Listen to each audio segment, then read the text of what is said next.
Marilyn, Charlotte, Fabien, Islem et Émeric, vous préparez donc pour ce dernier sprint final vers le baptême. Nous allons voir qu'en fait, c'est pas du tout un sprint final, c'est que vous êtes au tout début de la course qui nous mène au ciel.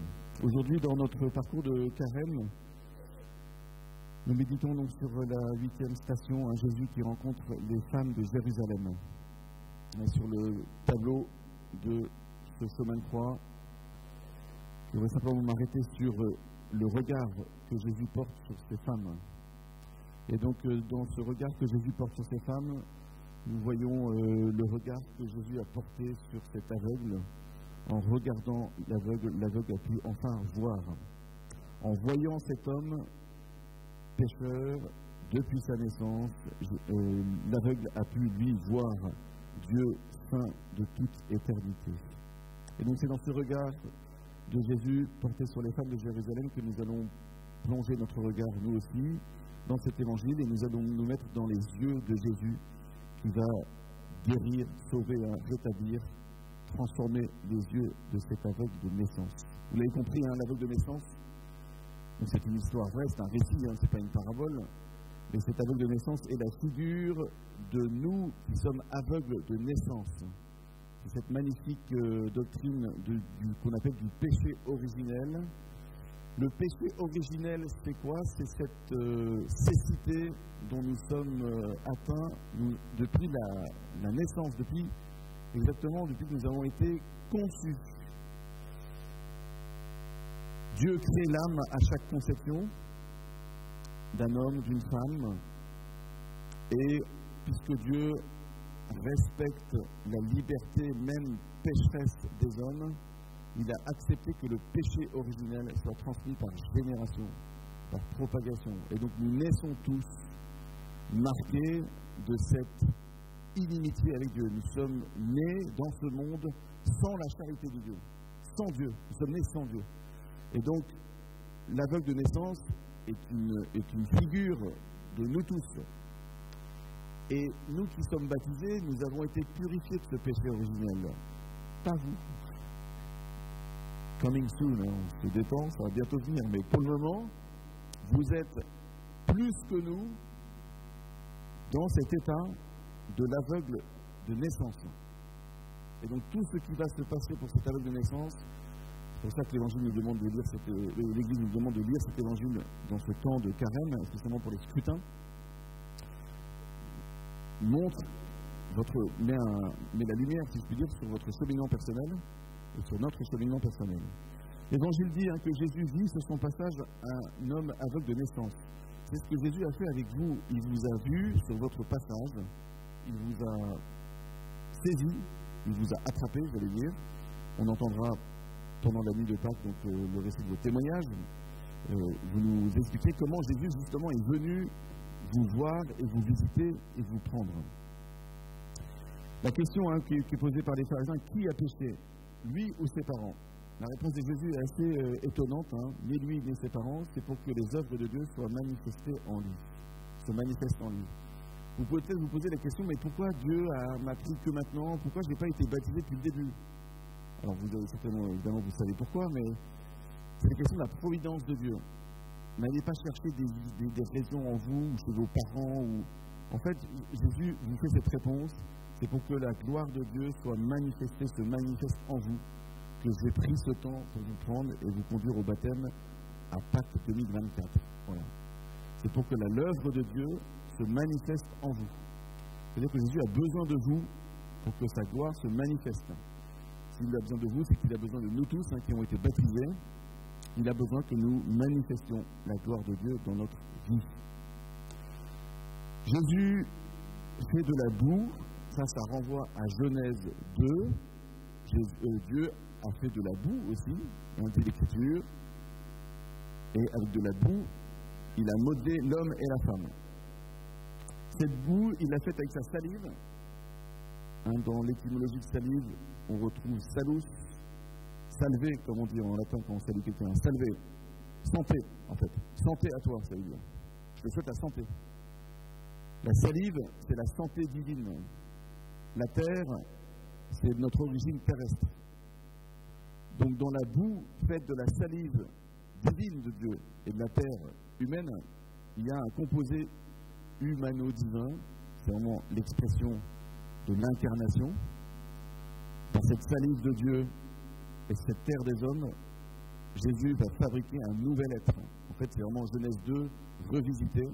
Il y a une nouvelle création. Donc en faisant cette boue, Jésus exprime cette nouvelle création qui va se faire en vous bientôt. Et puis, très étonnamment, on aurait pu imaginer que donc il lui met de la boue sur les yeux, et puis qu'il lui dit, ben vas-y, alors, ça marche? Non, il lui dit, va te plonger, te laver dans la piscine de Siloé. Saint Jean rajoute, Siloé signifie envoyé. Ah, envoyé. Envoyé. Qui a été envoyé? C'est Jésus qui a été envoyé. Il passe son temps à dire, j'ai été envoyé par mon Père. Je suis venu faire la volonté de celui qui m'a envoyé, de celui qui m'a Siloé. Donc quand il dit, va te laver dans la piscine de Siloé, il lui dit, en fait, va te laver dans la piscine de l'envoyé. La piscine de l'envoyé, c'est le bain de la nouvelle naissance. C'est le bain de l'Église. La piscine de Siloé, c'est la piscine de Jésus l'envoyé. La piscine de Jésus l'envoyé s'appelle l'Église. Autrement dit, vous avez besoin à la fois d'avoir cette rencontre personnelle avec le Christ, qui vous a remodelé, qui va vous remodeler, vous recréer avec sa salive, en faisant de la boue. Mais ce même Jésus vous dit, cette guérison ne sera pas accomplie, achevée, tant que vous n'aurez pas été vous laver dans la piscine de l'Église. Vous avez donc besoin de cette rencontre personnelle avec le Christ, et vous avez besoin de cette rencontre personnelle avec le Christ aussi et nécessairement, c'est pas une option, dans le bain de l'envoyé qui s'appelle l'Église et notamment les sacrements. Le sacrement du baptême en premier et puis tous les autres sacrements. Il y a un lien intime, indestructible, ce que Dieu a uni, que l'homme ne le sépare pas, entre Jésus et son Église. Je ne peux pas avoir un contact direct avec Jésus sans un contact intime avec l'Église. C'est une tentation du diable de croire qu'on peut vivre avec Jésus sans l'Église. Souvenez-vous de cette belle phrase de Saint Cyprien, au IIIe siècle. « Nul ne peut avoir Dieu pour père s'il n'a pas l'Église pour mère. » Ce que dit Jésus là est essentiel. Je vais te guérir avec de la boue. Il va te falloir aller dans la piscine de l'envoyé, dans la piscine de l'Église, pour que ce que j'ai commencé s'achève. Alors, il est guéri, il sort de la piscine, et il dit, donc il voit, et la réaction, c'est que les gens ont du mal à le reconnaître. C'est étonnant. Et il dit, c'est pas lui. Ah si, c'est lui. D'autres disent, non, c'est quelqu'un qui lui ressemble. Bon. Peut-être que vous avez déjà expérimenté qu'autour de vous, des gens ont du mal à vous reconnaître. Et qu'est-ce qu'il se prend? Tu vas à la messe pendant le dimanche? Tu vas à la messe tous les dimanches? Bon. Tu vas te former au catéchisme? Tu vas aider les pauvres? Puis tu parles de ta foi autour de toi, mais tu es complètement fou. Il y a un passage dans l'Évangile où on dit que les proches de Jésus, les proches, pensaient qu'il avait perdu la tête. Donc, si vous, des proches autour de vous, peut-être dans vos familles ou dans votre entourage, mais même des chrétiens, des catholiques, s'il vous plaît, vont peut-être penser que vous êtes complètement taré. Vous en faites un peu trop. C'est un peu excessif, calme-toi. Tu n'es pas obligé à la messe le dimanche, et puis bon, Dieu est au-dessus de tout ça. Non, il n'est pas au-dessus de tout ça, il est dans tout ça. Et ne vous inquiétez pas que des proches, peut-être, vont vous prendre pour un peu. Voilà, il est un peu emballé, il s'emballe, vous verrez, ça va se redégonfler. Non. On va demander au Seigneur que ça ne se redégonfle pas. D'accord? On va demander au Seigneur que le feu que vous avez et dans lequel vous avez plongé dans le bain du baptême reste incandescent jusqu'à votre dernier souffle. Alors, ce qui est très drôle, c'est que Saint Jean est un génie théologique, évidemment. C'est l'aigle, on parle de l'évangile de Saint Jean comme l'aigle. Il a un art aussi d'écrire. C'est un grand littéraire, Saint Jean. Il y a plein de petites touches. Si on passe dessus, on ne voit pas, mais quand on décortique, c'est génial. Quand on lui dit, mais t'es qui, toi? Est-ce que c'est vraiment toi, l'aveugle de naissance, qui maintenant voit? Il répond pas ouais, c'est moi. Il répond ego eimi. Ego eimi. Pour le juif, ego eimi, Exode 3,14. Venez Dieu, le buisson ardent, où Dieu a révélé son nom, et il dit quoi? Je suis ego eimi. Je suis en fait, c'est ce que l'aveugle guéri répète. Ça veut dire quoi? En fait, Saint Jean est en train de dire c'est un autre Christ, c'est un nouveau Christ, c'est un même Christ. Quand vous serez baptisés, plongés dans la piscine de Siloé, vous allez devenir des ego eimi. Quand on vous demandera, mais tu t'appelles comment? Vous pourrez répondre ego eimi. Bon, enfin, ils vont expliquer un peu plus quand même, mais c'est un peu l'idée. Vous allez devenir d'autres. Dieu, ce Dieu du buisson ardent, va vous consumer d'intérieur et vous allez devenir des ego eimi. Alors on voit dans l'évangile que le nouveau-né, je l'appelle le nouveau-né parce qu'il était rené dans la nouvelle naissance du bain du baptême, témoigne déjà. C'est intéressant, hein? Il dit, je ne sais pas s'il est saint, mais ce que je sais, c'est que j'étais aveugle, il a fait de la boue, il m'en a mis sur les yeux, il m'a dit d'aller me laver la piscine du soleil, et maintenant je vois. Ça, je le sais. Il n'a pas attendu de savoir qui est Jésus jusqu'au bout pour commencer à témoigner. Vous n'avez pas été encore illuminé par le bain du baptême. Ça ne vous empêche pas déjà de témoigner. Le catéchumène est déjà un missionnaire. Alors, ce qui est drôle, en fait, il y a une grosse ironie dans cet évangile de Saint Jean, c'est que celui qui ne voyait pas est celui maintenant qui voit hyper bien, progressivement, puis à la fin, il va confesser la divinité du Christ. Et ceux qui sont censés tout savoir, qui disent à nous, nous savons d'où nous venons, nous savons de qui nous sommes de Moïse. Eh bien, c'est les plus grands aveugles de la partie, quoi. Ils ne voient rien du tout. Il y a l'éléphant dans la pièce, comme on dit, ils ne le voient pas. Et ils font la morale, là, à celui qui voit. Et ils osent lui dire, toi, tu nous fais la leçon. Ben oui, parce que lui, il voit, du coup. Et vous êtes complètement dans les ténèbres. Du coup, hein, les témoins de ce miracle sont tellement de mauvaise foi. Il y a des gens parfois qui sont de mauvaise foi. Ils vont nier, non pas seulement que Jésus est Dieu, celui-là est un homme pécheur, disent-ils, mais ils vont nier l'évidence historique. Ils vont nier que ce gars était aveugle, et maintenant il voit. Pas la peine de faire politique pour savoir ça. Ils le voient, c'est sous leur nez. Ils ont vu un miracle de dingue, et ils le nient. C'est ce que dira Jésus à un autre moment. Ils auraient beau voir les morts ressuscités, ils ne croiront pas. Il y a des gens qui ont vu des miracles. Le miracle du soleil qui a dansé à Fatima. 10 000 personnes. On voit les photos, hein. Il y a des gens qui s'agenouillent, qui se convertissent, puis d'autres qui regardent et qui ne se convertissent pas. Vous voyez, il y a des gens, Émile Zola, qui s'est converti à la fin de sa vie. Hein. On a des textes, une lettre d'Émile Zola qui s'est converti, qui rejette la franc-maçonnerie, qui se convertit à la foi catholique.